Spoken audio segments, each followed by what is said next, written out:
오늘 본문 요한계시록 7장에 있는 말씀은 사실은 우리가 본문 7장 15절부터 읽었지만은 7장 1절부터 쭉 읽어보면은 어딘가에서 아마 한 번은 들어봄직한 이야기들이 기록되어 있습니다.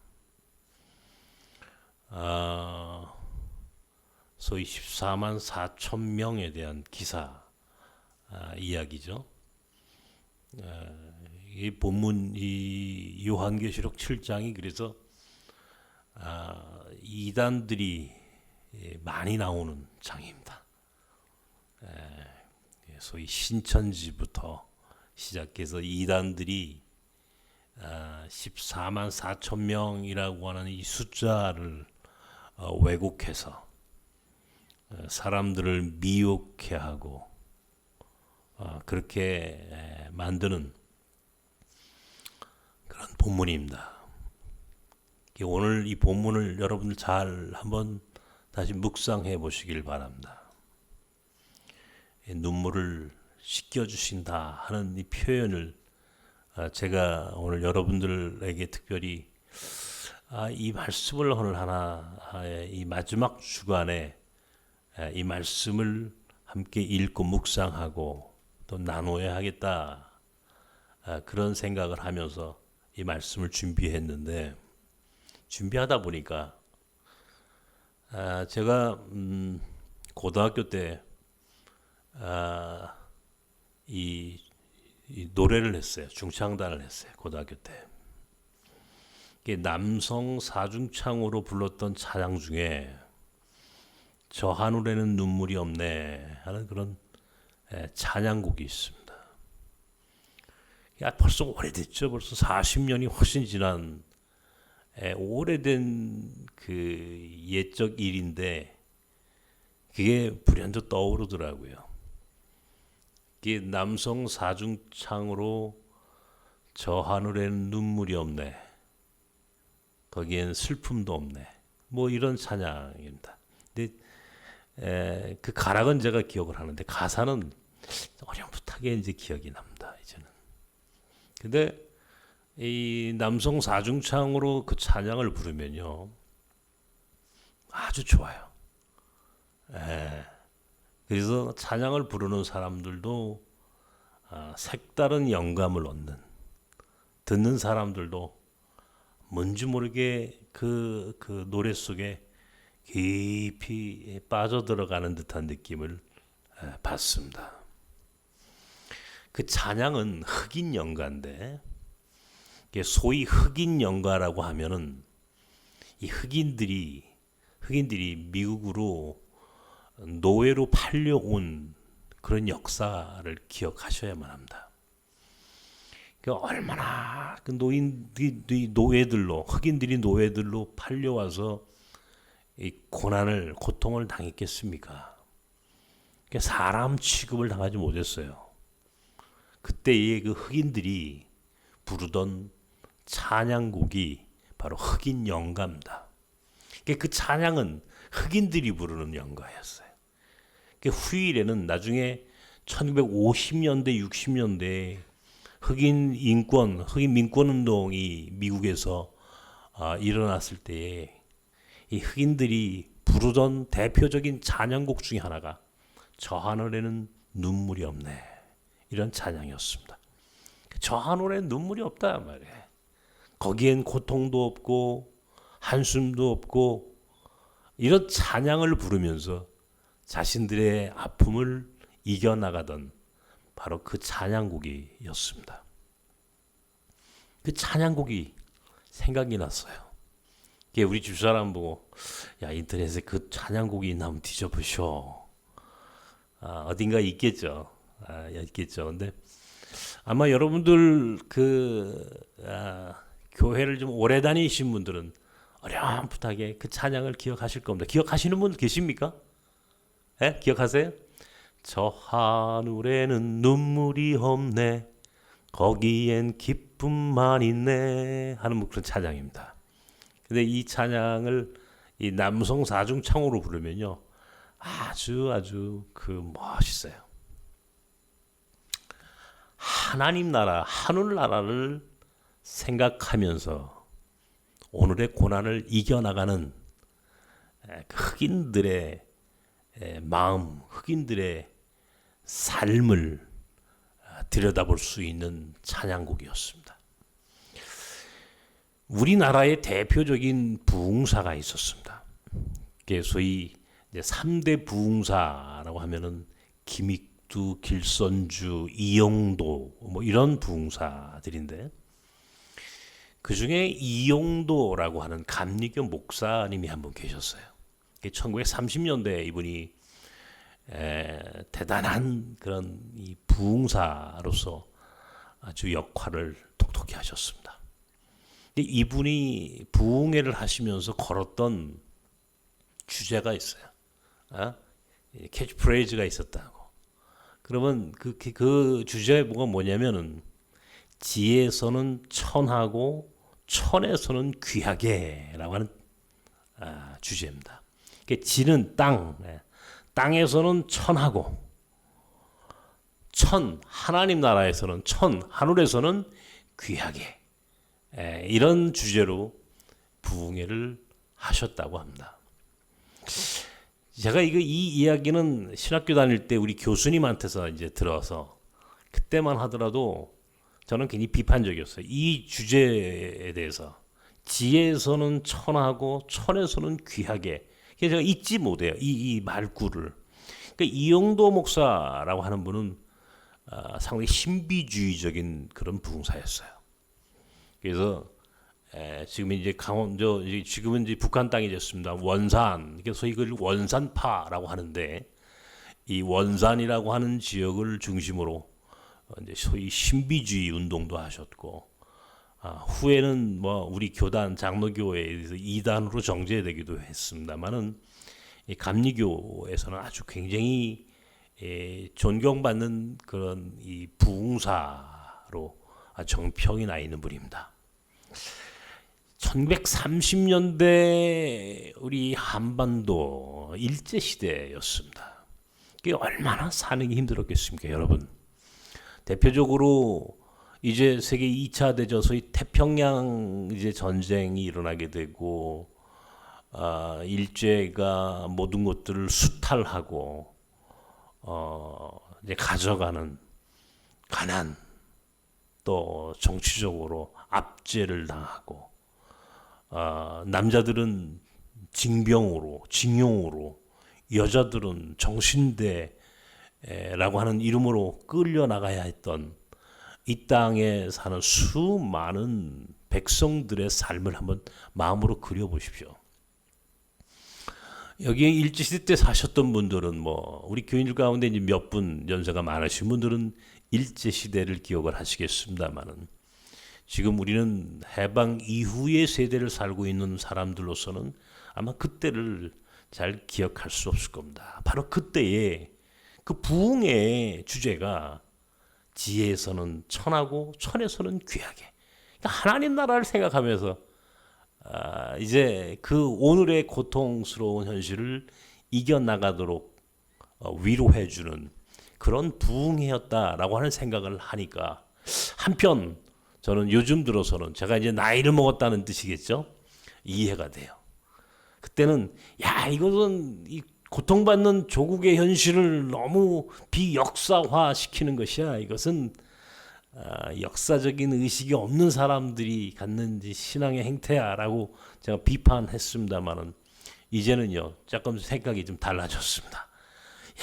얼마나 힘들었으면 하나님 나라를 생각하면서 오늘의 고통을 이겨나가자라고 설교했던 이 이용도 목사의 부흥회가 그 시대의 기독교인들에겐 참 위로가 되었겠구나, 이런 생각을 해보았습니다.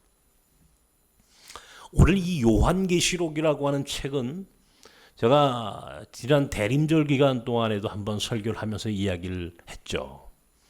여러분, 이 요한계시록은 특별한 책입니다.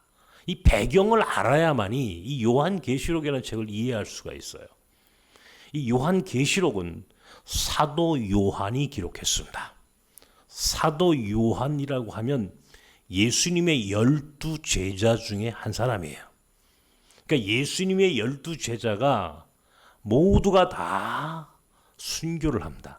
다 이제 예수님이 부활하신 이후에 다 선교지로 흩어지고 순교를 하는데 유독 이 사도 요한만큼은 순교를 당하지 않았어요. 왜냐하면 예수님의 어머니 마리아를 마지막까지 모시고 살았기 때문에. 저 에베소라고 하는 곳에 가면은 마리아 기념교회가 지금도 있습니다만 거기에서 사도 요한이 어머니 예수님의 어머니 마리아를 모시고 그곳에서 최후까지 어머니 마리아를 모셨던 그런 일화가 전해져 옵니다. 이 요한계시록은 그 사도 요한이 말년에 소위 당시에 로마의 황제가 도미티안이라고 하는 황제였는데 이 황제는 기독교인들을 엄청나게 박해를 했던 황제였습니다. 여러분, 우리가 이 도미티안 황제를 생각하면 누가 떠올라야 하느냐면 디도라고 하는 장군이 떠올라야 돼. 디도. 영어로는 티투스라고도 하는데 디도라고 하는 장군은 AD 67년 소위 유대 전쟁 이스라엘이 멸망할 때 예루살렘이 멸망할 때 바로 예루살렘을 멸망시켰던 장군이 디도라고 하는 장군입니다. 바로 이 디도 장군의 동생이에요. 후에 이 디도가 황제가 되고 이 동생이 도미티아누스인데 이 도미티안 황제는 아주 폭압적이었어요.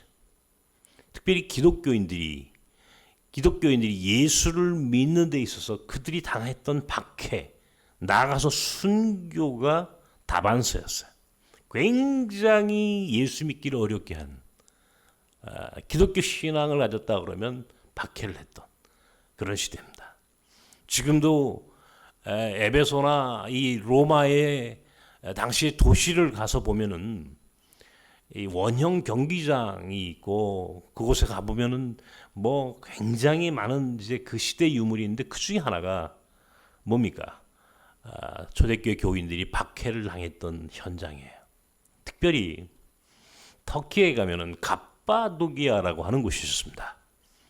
제가 이제 우리 교인들 데리고 꼭 한번 이제 여러분들 이 터키에 우리 호잣 선교사가 있지 않습니까? 이스탄불에 호잣이 이제 선교하고 있는 그 선교지를 제가 모시고 갈 날이 있기를 바랍니다만은 이 선교지를 가면은 제가 꼭 같이 가신 분들을 제가 이 성지 순례를 꼭 모시고 갑니다.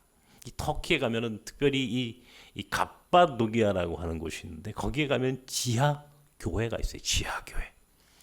소위 대린구유라고 하는 이 지하의 교회는 정말 말 그대로 지하 동굴이에요. 뭐 수십 미터를 내려가야 되고 한번 그 지하 동굴에 들어갔다가는 길을 잃고 잘못하면 나올 수 없을 만큼 미로예요. 미로. 그곳에서 초대교회 교인들이 예배를 드렸습니다. 베드로전서 1장에 보면은 바로 이 갑바도기아라고 하는 표현이 나옵니다. 그러니까 초창기 교회의 교인들이 얼마나 신앙생활하면서 고통을 당했는지 이 갑바도기아 지하 교회 나중에 로마에 가면은 소위 카타콤베라고 합니다만은 이 카타콤 지하에서 예배를 드려야 했던 이 성도들은 사람들이 지하 생활을 오래 하다 보니까 키가 자라지 않았대요. 그래서 어떤 경우에는 120cm, 130cm 정도에 머무는 이 정도로 참 고통스러운 시간들 속에서 예수를 믿었던 그런 시대가 있었다는 겁니다. 거기를 한번 여러분들이 거길 가서 봐야 돼요. 야, 오늘 우리가 얼마나 예수 믿기 좋은 시대를 살고 있나. 그때 그들이 갖고 있던 신앙이 무엇이었겠습니까?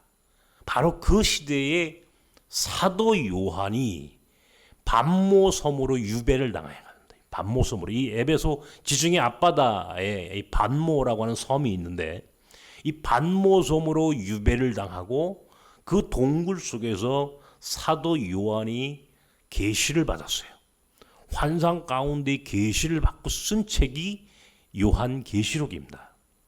그 중에 오늘 읽었던 이 요한계시록 7장은 바로 믿는 사람들의 마지막, 하나님께서 믿는 사람들을 어떻게 구원해 주시고 그들을 어떻게 위로해 주실지에 대하여 기록해 놓은 책이에요.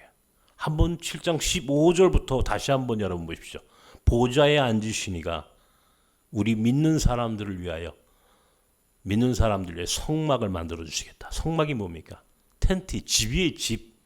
한마디로 얘기해 집을 만들어 주시고 목마르지도 또 굶주리지도 않게 하셔서 우리의 목자가 되어 주시고 후에는 하나님께서 눈물을 씻겨 주신다. 눈물을 씻겨 주신다. 제가 이 말씀을 묵상하다가 참 올해 말이죠. 2020년이 우리 교인들 여러분들 정말 어떤 예외 없죠. 우리가 전 세계가 지금 난리가 났으니까. 전 세계가 지금 이 코로나 이 팬데믹이라고 하는 상황이 모든 것들을 다 혼란스럽게 만들었습니다. 모든 걸 다 끊어놨습니다. 온전한 것이 하나도 남지 않았습니다. 미국이라고 하는 나라에 말이죠. 여러분 생각해 보십시오. 미국이 이 미국 사람에 대한 자기 나라 사람들에 대해서 생명을 굉장히 중요하게 생각하는 사람들입니다. 지금 미국에서 죽은 사람이, 이 코로나로 죽은 사람이 미국이 2차 세계대전, 1차 세계대전에서 죽은 병사들보다도 더 많아요. 지금까지 미국이 전 세계를 상대로 전쟁을 하면서 죽었던 병사들, 죽었던 사람들만큼이나 어마어마한 사람들이 죽어가고 있다. 하루에 2,000명이 넘는 사람들이 죽는다는 겁니다. 하루에 매일같이. 단 한 명이 죽어도 가만히 있지 않는 사람들이 미국이에요. 자기 백성이, 자기 국민이 어디에 나가서 단 한 명이라도 테러를 당해가지고 문제가 생겼다? 반드시 보복하고 그것들로 전쟁을 하는 나라가 미국입니다. 그런데 자그마치 하루에 2,000명이 넘는 사람이 죽어나가요. 뉴스를 보셨습니까? 시체를 처리를 할 수 없는 지경이 됐답니다. 전 세계에서 가장 강하다는 미국이라는 나라가.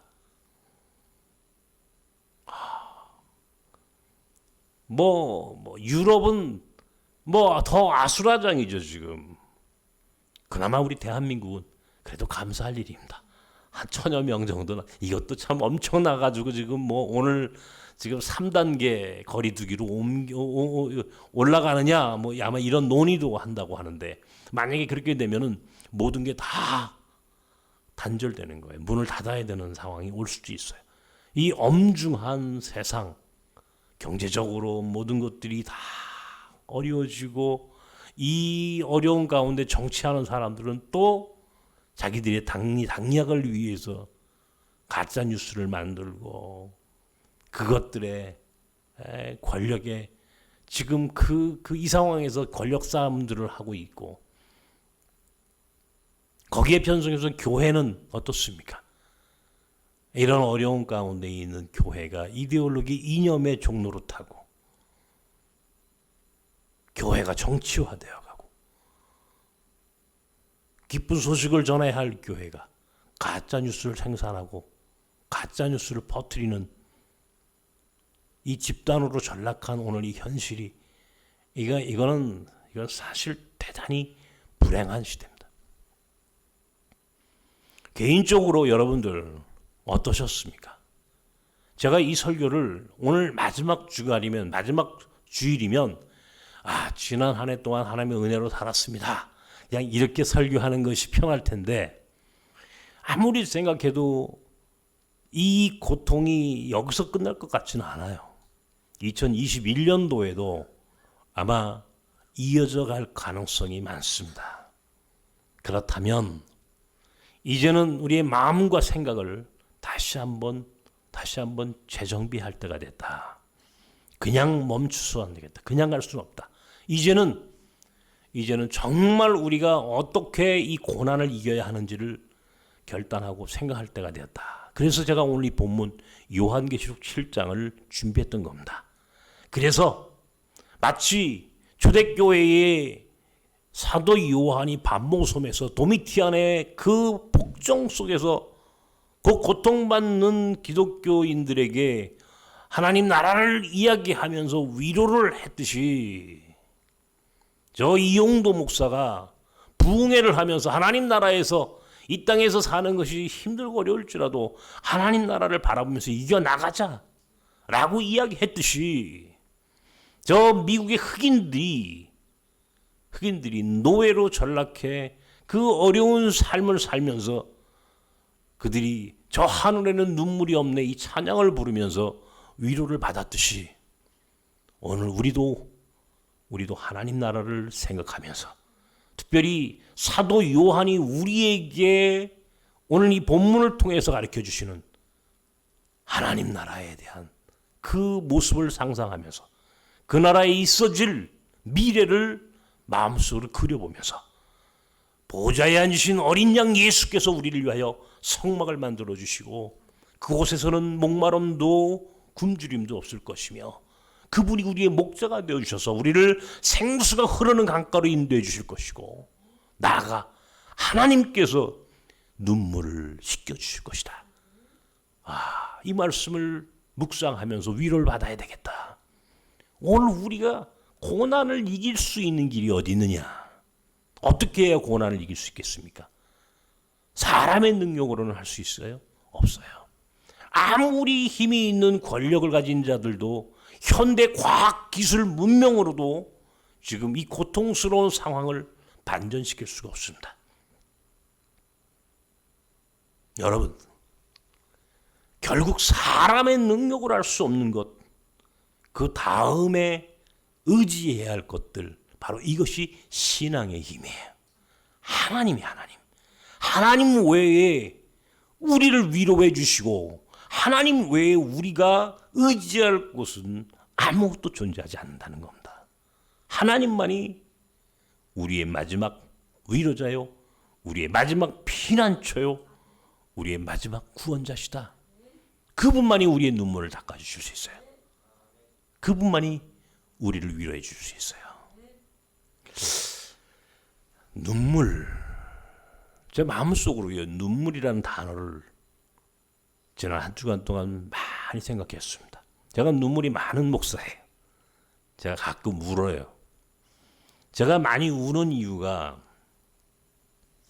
아파서도 울고 또 감동을 받아서도 울고 또 어떤 경우에는 제가 이 성질이 못됐습니다. 급해요. 급하고 못되다 보니까 내 스스로 화를 견디지 못해서 화가 나서 우는 경우도 있어요. 에?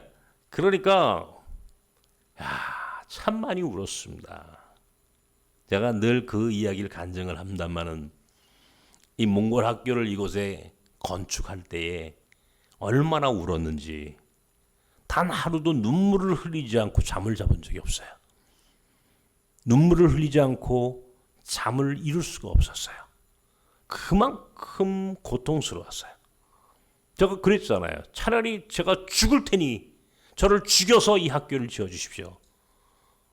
그런 정도의 기도를 할 수밖에 없을 만큼 절박했었습니다. 그러니까 얼마나 많이 울었겠습니까? 내가 이제는 이 눈이 안 보이는데도 눈물은 난다. 그런 표현을 씁니다만은 안 보이는 고통을 이겨나가려니 막 그것이 제가 이게 막 이건 상상할 수 없는 고통입니다. 이 정말 이 제가 이 안 보인다는 게 여러분들 제가 요새요 핸드폰을 바꿨습니다. 지난 이 몇 년 동안 썼던 이 폴더폰을 바꿀 수밖에 없는 상황이 됐어요. 그게 좀 문제가 생겼어요. 오래되다 보니까. 또 내가 뭘 사용하다 잘못 사용해가지고 엉켜버렸어요. 핸드폰이. 그래서 새로 이제 바꿔야 하는데 장애인용이 안 나오는 거예요, 이제는. 그리고는 이게 시각장애인, 눈이 안 보이는 사람이 쓸 수 있는 유일한 스마트폰이 아이폰이에요. 아이폰. 애플이 만든 애플폰이에요. 그래서 이제 애플폰으로 아이폰으로 바꿨어요. 얼마나 어려운지요. 이 적응이 안 됩니다. 여러분, 눈뜬 사람도 이 아이폰을 쓰는 게 쉽지 않대요. 그런데 눈이 안 보이는 사람이 그걸 쓰려니 제가 성질은 급하고 몇 번 집어 던질 뻔했습니다. 지금 며칠 됐는데 아주 정말 조금 발달했어요. 조금 이제 좀 알아서 이제 좀 발전했어요. 이제 이 손가락으로 이게 지금 이게 터치가 안 되는 거예요. 그러니까 짜증이 어떤 때는 짜증을 넘어 눈물만 나는 거예요. 내가 이걸 언제까지 이걸 하고 살아야 되나? 내가 언제까지 이 고통스러움을 내가 감당하며 살아야 되나? 혼자 눈물을 흘리는 거예요. 그러고 보니까 여러분, 우리 교인들 가운데서도 눈물이 많은 분들, 또 눈물을 흘리신 분들을 내가 많이 봤어요. 많이 웁니다. 힘들어서, 아파서, 괴로워서 많이 울었어요. 나는 우리 집사람한테 늘 미안한 마음들이 늘 있습니다. 우리 집사람이요, 많이 울면서 기도를 했어요. 울면서 그렇게 기도를 하더라고. 제가 가끔씩 우리 집사람이 눈물로 울면서 기도하는 그 기도 소리를 제 가슴 속에서 잊을 수가 없어요. 저 기도의 의미는 무엇일까? 누가 저 여자의 저 눈물의 어린 의미를 알 수 있을까? 장애 아이를 둔 어머니로서, 또 예사스럽지 않은 목회를 하는 남편을 둔, 그리고 그 남편마저도 장애인이 돼버린 이 현실 속에서 울 수밖에 없는 그 여자의 눈물의 기도를 누가 이해할 수 있을까? 누가 저 여자의 눈물을 닦아줄 수 있을까? 제가 혼자 생각을 많이 했었어요. 여러분, 제가 우리 몽골 학교를 지으면서 제가 아마 그때 한번 그런 간증 겸 예화를 한번 드린 적이 있었습니다. 학교를 짓는데 경제적으로 굉장히 어려웠어요. 한두 푼 들어가는 공사가 아니었기 때문에. 근데 한 번은 어떻게 저에게 연락이 왔어요. 한 분이 어떤 권사님인데 나를 만나자 해서 이제 서울 어딘가에 있는 권사님을 찾아갔습니다. 내가 그때 그랬죠. 어떤 권사님인데 몽골 학교를 짓는데 후원을 하시겠다 그랬단 말이에요. 나는 돈이 엄청나게 많은 권사님인 줄 알았어요. 그래가지고 한편 내 마음속에서는 공사비를 다 대고도 남을 만큼 돈을 주실지도 모르겠다. 그런 꿈을 갖고 갔어요. 근데 가보니까 임대아파트에 아주 가난한 사람들이 사는 그런 임대아파트, 그 임대아파트에 사는 어느 권사님을 찾아갔습니다. 박연님 권사. 이름도 잊을 수가 없어요. 작은 임대아파트에 거동도 잘 못하시는 권사님이 나를 기다리고 있었어요. 그리고 내가 들어가서 안고 권사님을, 저는 눈이 안 보이고 권사님은 걷지를 못해요. 손을 잡고 제가 유해근 목사입니다 하고 인사를 드렸더니 그때부터 울기 시작하는 거예요. 저도 같이 울었습니다. 가족이 아무도 없어요. 아무도 없어요. 자식도 없어요. 남아있는 사람이란 그냥 다 아픈 곳만 있는 연세가 많은 노 권사님, 가장 가난한, 이 땅에서 가장 가난하고 어쩌면 아무에게도 아무에게도 사랑을 받아보지 못한 권사님. 평생 남의 집살이를 했답니다. 평생 남의 집살이를 해가지고 모은 돈, 마지막 그분의 마지막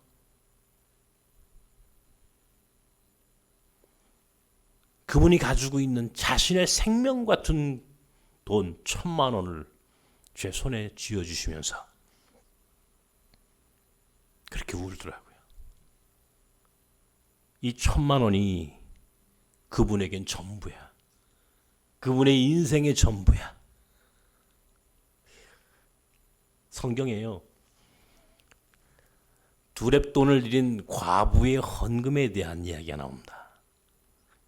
이 헌금이라고 하는 게 얼마나 상대적인 거냐, 얼마나 액수가 많으냐라고 하는 것이 중요한 것이 아니라 드린 자의 삶이 얼마나 많이 거기에 녹아져 있느냐라고 하는 게 더 중요한 가치가 있다는 겁니다. 예수께서 이야기하고 싶었던 것은 그거예요.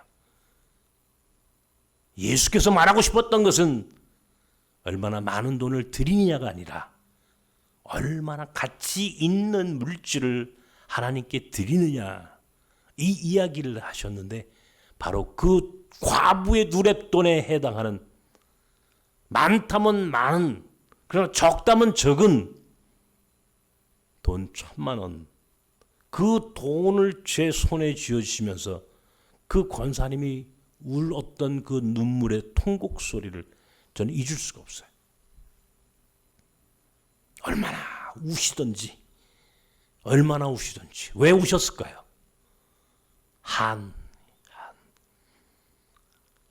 자신이 남은 내 생명과도 같은 돈 1,000만 원을 몽골 학교라고 하는 이 땅의 가장 낮은 연약한 아이들을 위해 학교를 세우는 일에 쓰임받을 수 있다라고 하는 감격, 그리고 동시에 그 돈을 모으기 위하여 평생 남의 집살이를 하셨다는 그 거친 권사님의 손, 그리고 그의 마음, 가슴속 깊이 묻어줄 수밖에 없었던 그분의 삶의 회한, 이것이 눈물이라고 하는 의미로 흘러내릴 때 나는 거기서 이런 생각을 했습니다. 누가 저분의 눈물을 이해할 수 있을까?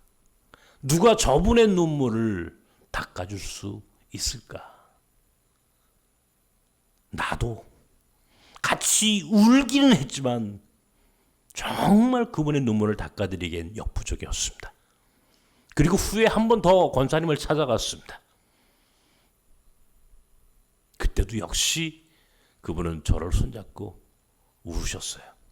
그분은 나하고 대화를 한 게 아니라 나를 보고 눈물을 흘리시고 울기만 하셨어요. 난 그거밖에 기억이 나지 않아요. 얼마 전에 연락을 드렸더니 이제는 더 이상 그곳에 사실 수가 없어서 노인 요양원으로 들어가셨다고 했습니다. 우리 주변에는, 아니 우리 삶이 눈물이에요. 눈물. 우리 인생이 눈물의 계곡을 지나가는 여정입니다. 눈물의 계곡을 지나가는 여정이 인생입니다. 나는 우리 교인들이 지금도 눈물 짓고 사는 고통 가운데 있는 이들이 있음을 압니다.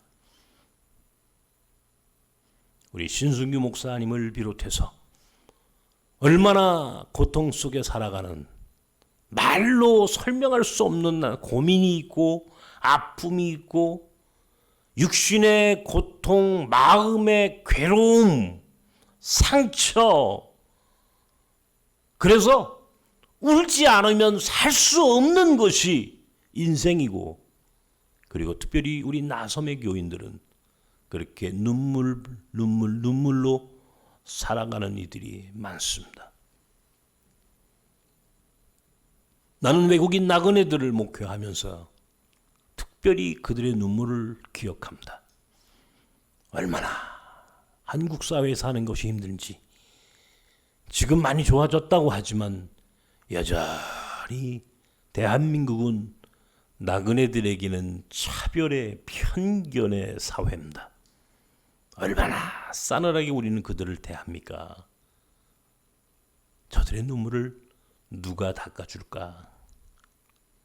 누가 우리 인생의 눈물을 닦아줄 수 있겠습니까? 여러분, 고통 속에 살았던 저 흑인 노예들, 1930년, 40년대를 살았던 일제시대 이 땅에 고통받았던 민중들, 그리고 오늘 2020년을 이 코로나 팬데믹이라고 하는 유래를 찾아볼 수 없는 이 절망적인 상황, 거기에 몸은 아프고 마음의 상처는 받았고 인간이 할 수 있는 능력은 이제는 다 상실했으며 더 이상 그 어떤 세상도 어떤 사회도 어떤 지도자도 우리를 위로해 줄 수 없는 이 비극적인 현실 속에서 우리는 어디에 의지해야 하고 우리는 누가 우리의 눈물을 닦아줄 수 있겠습니까? 바로 그때 사도 요한이 오늘 요한계시록 7장을 통하여 우리에게 가르쳐 주시는 하나님 나라의 모습을 묵상하십시오.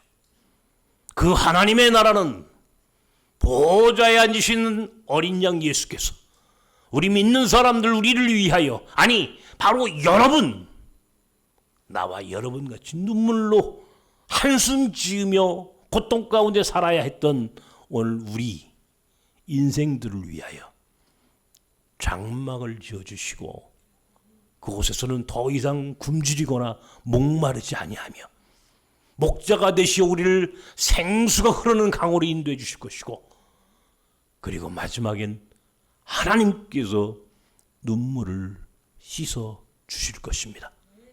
눈물을 씻어 주실 것입니다. 이 말씀을 묵상하다가 울컥했어요. 눈물을 씻어 주신다. 아, 우리의 눈물을 닦아 주시고 내 눈물을 씻어 주실 수 있는 분은 하나님밖에 없다. 하나님을 의지하고 믿음 가운데 오늘의 고난을 이기시기를 부탁드립니다. 하나님밖에 우리의 눈물을 닦아주실 분은 없어요.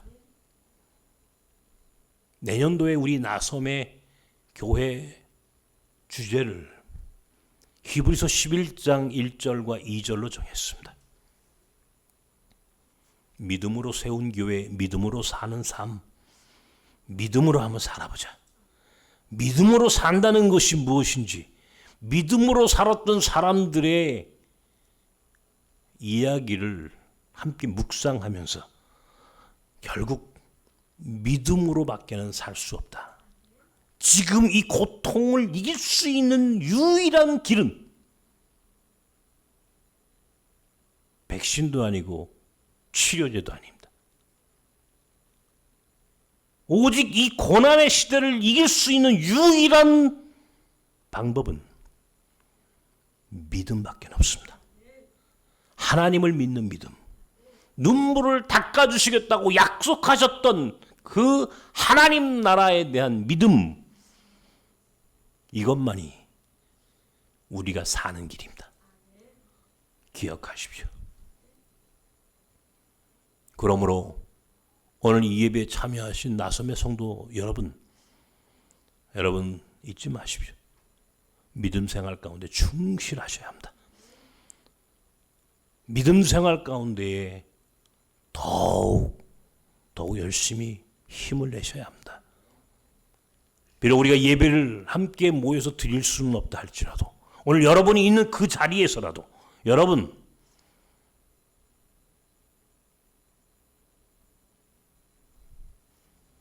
눈물을 닦아주시는 하나님 따라하십시오. 눈물을 씻겨주시는 하나님, 그 하나님만이 오늘 여러분과 우리 눈물의 계곡을 지나야 하는, 고통의 계곡을 지나야 하는 오늘 이 현실을 이길 수 있는 유일한 방법이라는 사실을 꼭 기억하시고 믿음 가운데 다시 한번 자신을 세워가는 오늘 여러분이 되시길 주님의 이름으로 축원합니다. 기도하십시다. 하나님께 이 시간 함께 기도합니다. 오늘의 고난을 이길 수 있는 방법은 무엇입니까? 우리의 눈물을 닦아줄 수 있는, 우리의 아픔을 위로해 줄 수 있는 분은 누구이십니까? 하나님밖에 없습니다. 하나님만이 우리의 눈물을 닦아주시고 우리를 위로해 주시고 하나님 나라에 대한 믿음만이 우리가 오늘의 고통을 이길 수 있는 길입니다. 우리는 미래가 보장된 사람들입니다. 미래가 보장되었다는, 미래가 약속이 있다는 것이 얼마나 복된 것인지 이것을 깨달아야만 합니다. 믿음으로 산다는 것이 얼마나 위대한지 깨달아야만 합니다. 그것을 위하여 이 시간 묵상하고 기도하십시오.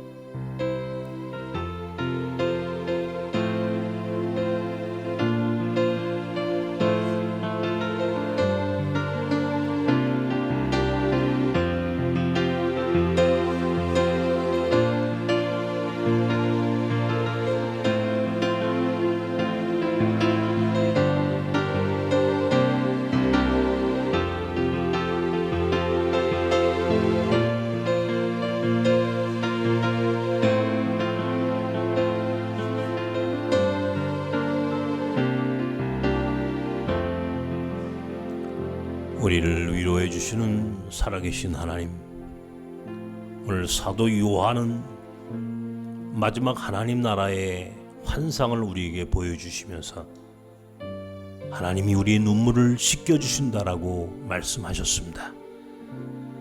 우리의 눈물을 씻겨주실 분은 오직 하나님 외에 존재하지 않음을 믿습니다. 하나님 나라를 바라보면서 우리를 위로해 주시고 우리를 구원해 주시고 우리의 눈물을 씻겨주시는 하나님을 의지하고 오늘 이 고통스러운 인생길을 묵묵히 걸어가게 하옵소서.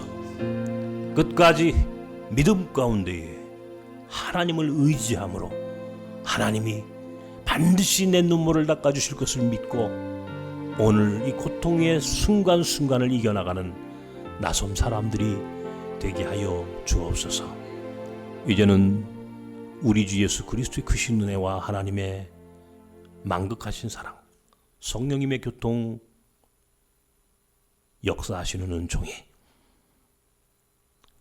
오늘의 고난을 믿음으로 우리의 눈물을 닦아주신다라고 하는 말씀에 의지하여 하나님 나라를 바라보며 이겨나가기를 소망하는 사랑하는 나섬 사람들 가운데 이제와 영원까지 함께 하시길 간절히 축원하옵나이다. 아멘.